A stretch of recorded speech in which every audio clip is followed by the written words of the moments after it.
Welcome to the HR Empowerment Podcast, where we will uncover strategies and new insights from HR professionals who discuss up-to-date regulations, best practices, and the most pressing topics like diversity and equity, leadership, dealing with difficult situations, and much more that affect your bottom line and business. Thanks for joining us. Hey everybody, welcome back. It's Wendy Sellers here, the HR lady with JC.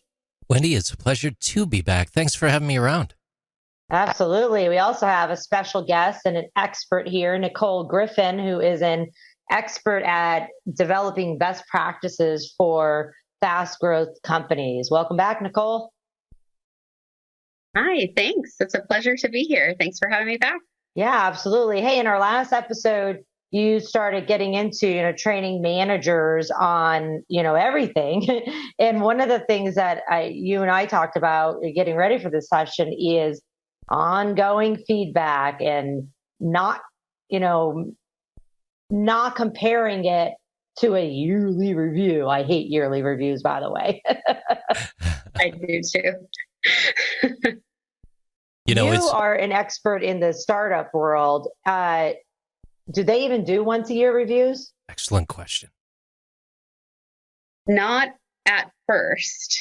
Oftentimes, they don't even do annual reviews, or if they have a review, it's too complicated, and their leadership team, as we mentioned, doesn't have the training, so they don't even know how to provide the feedback with the review if it's too complicated for the further knowledge. So I don't see it. However, I have worked with fast growth companies to start putting in 30, 60, 90-day check-ins and to start opening up that daily, weekly, bi-weekly feedback.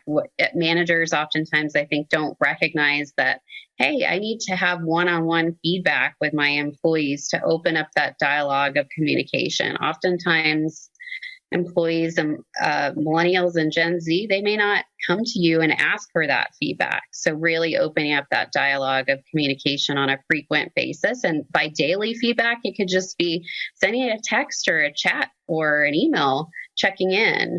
And in the past, when we were in offices, I would have leadership who would maybe walk around office to office and say, hey, do you need anything from me today? It's kind of a similar thing now that some companies are remote and hybrid, just finding those ways to connect with your team and your company. Interestingly, recent research from Gallup highlights the issue of not providing frequent feedback, pointing out that only 19% of millennials say that they receive routine feedback. An even smaller percentage of millennials, 17%, say the feedback that they do receive is meaningful. Meaningful feedback versus just random feedback. Could both of you help break that down for me? Yeah, first of all, before we jump into that, I just wanted to say, what Nicole was just saying about like a 30, 60, 90-day review and how we were talking earlier about onboarding, and that it's not just day one or week one. This is what we're talking about, like building in to the entire first year. In some businesses, it might be, or some roles, it might be 2 years, 5 years, if it's a longer learning role. But at a minimum, the onboarding should be 90 days, right, Nicole? Yeah, absolutely. At a minimum.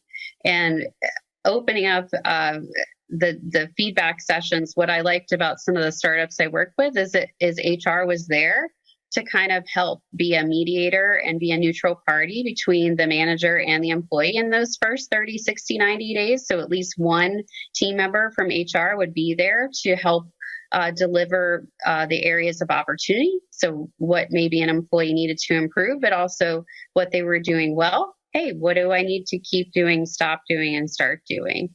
And those are really key pieces of information, not only as you start in an organization, but to continue past that 30, 60, 90-day point.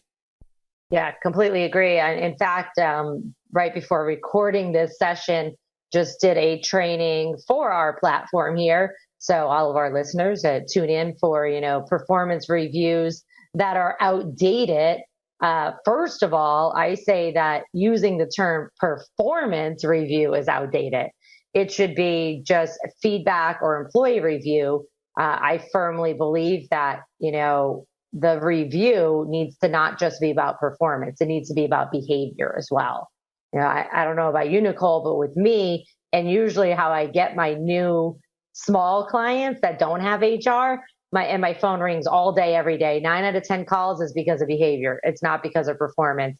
The managers, the small businesses, large businesses too, are sitting there twiddling their thumbs going, I don't know what to do about this. This person's acting inappropriate, but we don't have any rules on it. And my first thing is like, okay, let's create some of those rules and those expectations, and then not just create them and shove them in a policy book that nobody reads. We're going to talk about that in a little bit too, about complicated policies, but really training not just the managers on the expected behaviors and performance in the organization, but then taking that a next step and training employees.